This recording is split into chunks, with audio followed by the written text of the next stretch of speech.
warahan tengarane ngajurit koma guru gongso gongso tetek kaya putula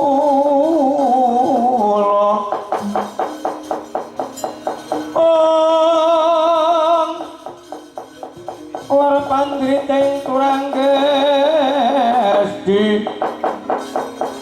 para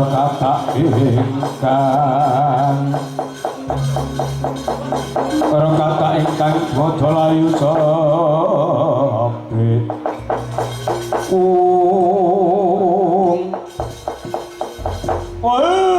lala kalawan Paman Patih Haryo Sangguni padu ingkang sampun medal saking Pandhaping Gorowati kula nyadong dawuh pripun pawartosipun man angsal damel napa boten ya man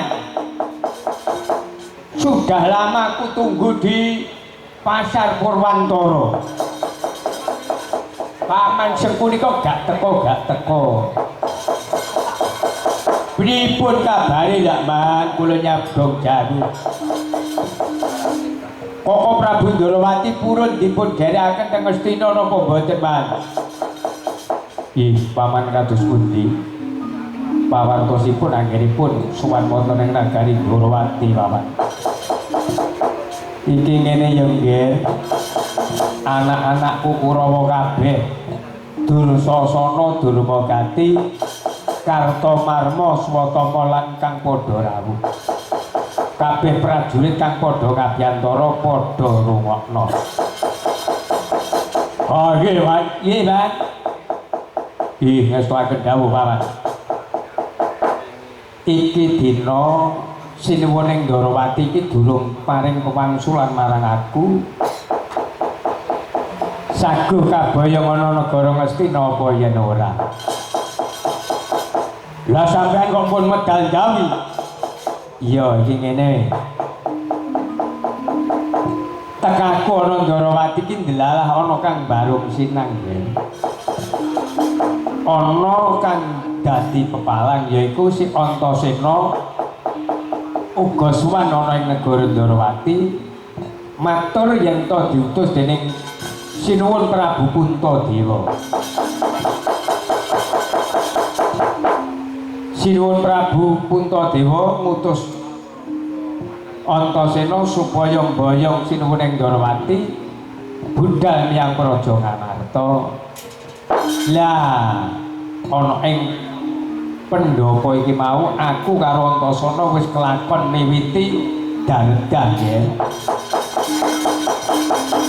Padha-padha niate bakal ngersakake Sinuwuning Ndorowati.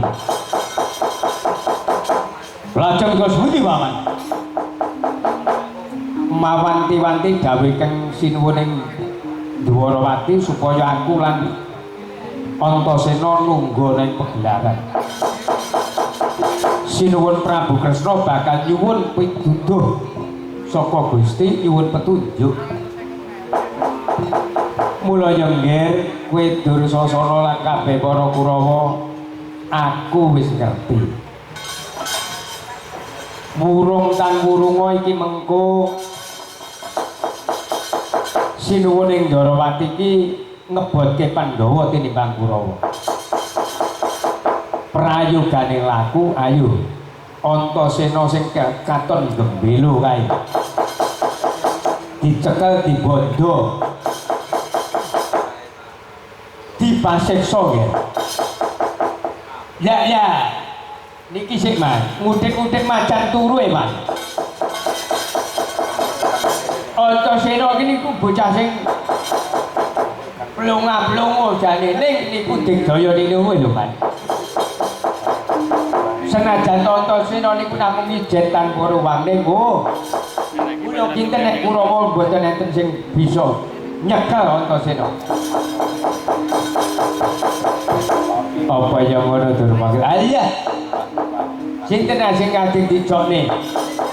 Swatama, lha Swatama niku sepinten. Nggih Dursasana wonten dawuh mawon mongko wis diparingi Purbawasesa saka Sinuwun Prabu Ngastina yen to ora bisa mboyong Sinuwun Prabu Kresna bodho disembadani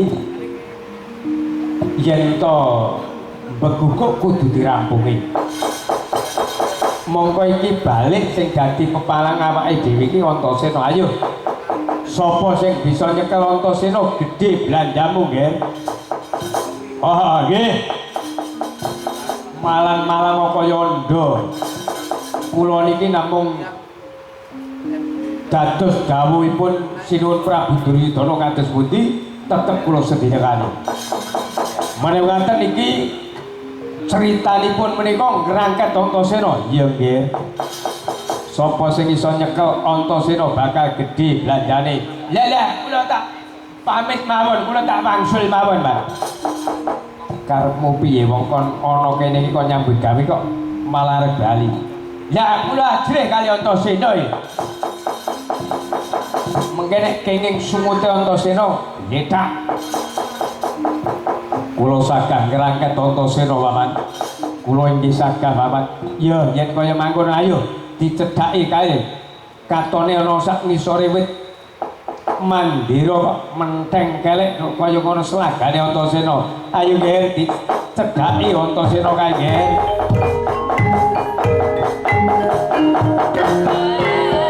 leleme griya mangu-mangu mangu kok kang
mawon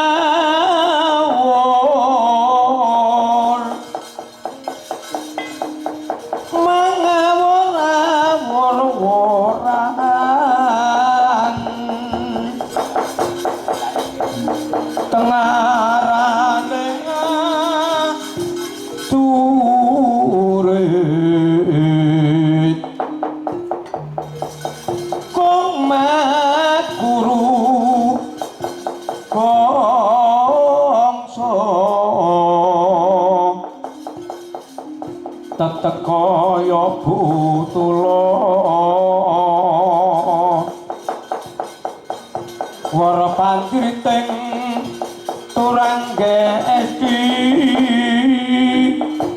rakata ingkang cuaca lelayu sabet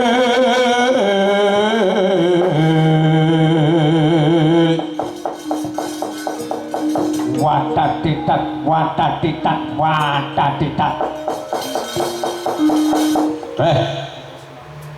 Antasena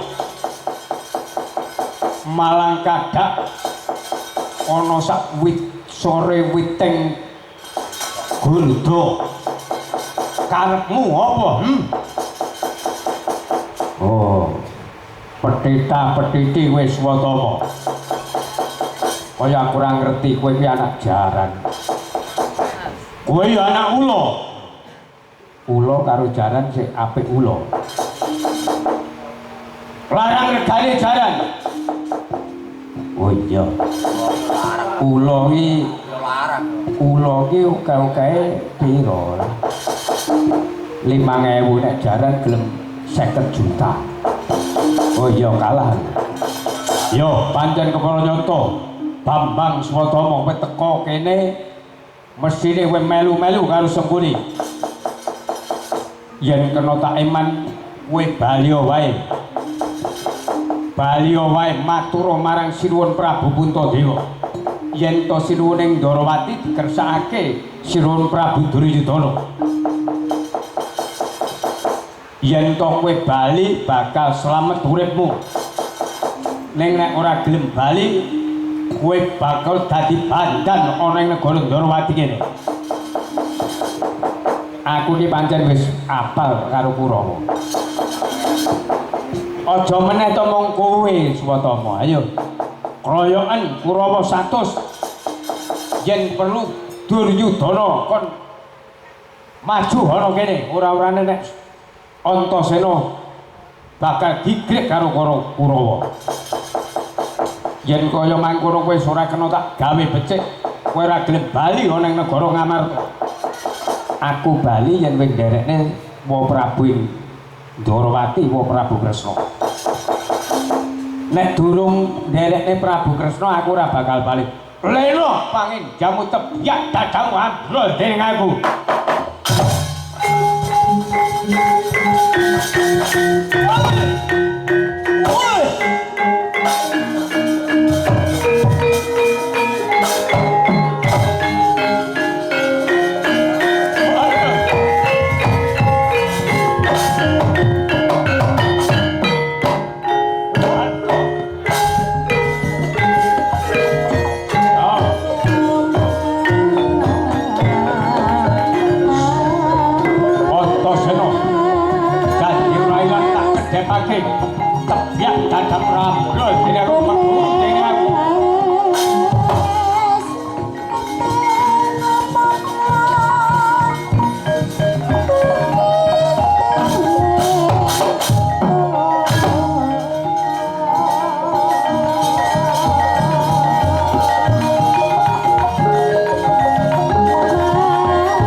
Antarja tanding ora aning atiku.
Sasana adi-adimu ora mbejadi nggih.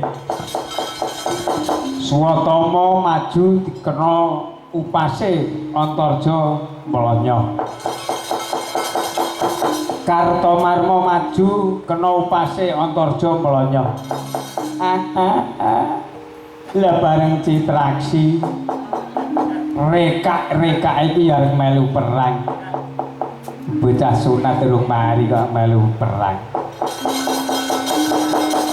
Jotos Antarja Pak. Yes. Wah, iki bocah kirek peng-pengan iki babarane sapa? Ketoke iki suwane Kiai Katim iki. Jotos Antarja tak kira ki nek Antarja ki rubuh ternyata. Kena upase Antarja kok ya terus melonyoh raine. Nggih Dursasana cekelen putra Pandhawa nggih.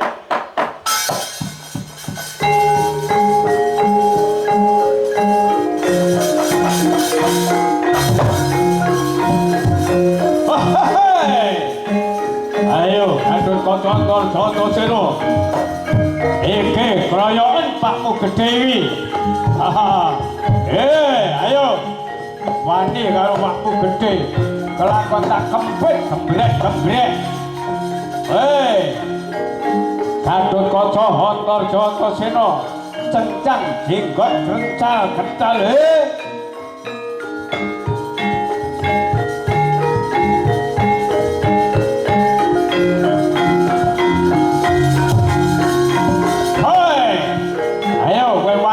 Pakmu Gedhe. Ayo kowe sik apa aku sik nek jotos. Ayo nyoh dodol di dodol. Iki. Ayo, cocosen. Hei, terus. Hei, ora krasa, ora. Ora krasa. Ora krasa. Hei,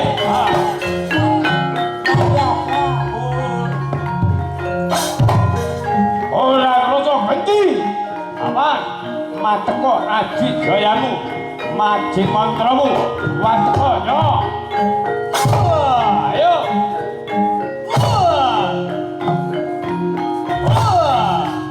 Ayo, genten iki dadamu, ayo. Genten dotoso. Dotoso. Nek.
Boke kenduk. Aduh ayo larane ora penak. Aduh yo raiku mlonyo. Mbok wedok. Iki kakangmu yo mlonyo mbok wedok. Lah. Iki rek kosong. Iki kosong. Lah iki pake kating kire yo mlonyo. Wah, dan lagi kok mulai ya ora kanggo iku. Wis ora ngejati anak sing kena dijokne ning palagan. Walah. Piye iki jagone entek mung kari siji. Mung kari siji. Sinuwune ngawangga apa kamangka sinuwun ngawangga iki mau ora nderek. Waduh. Ya wis. Ya tak golek jago sik Paman Haryo Sangkuni kula aturi sarantung Paman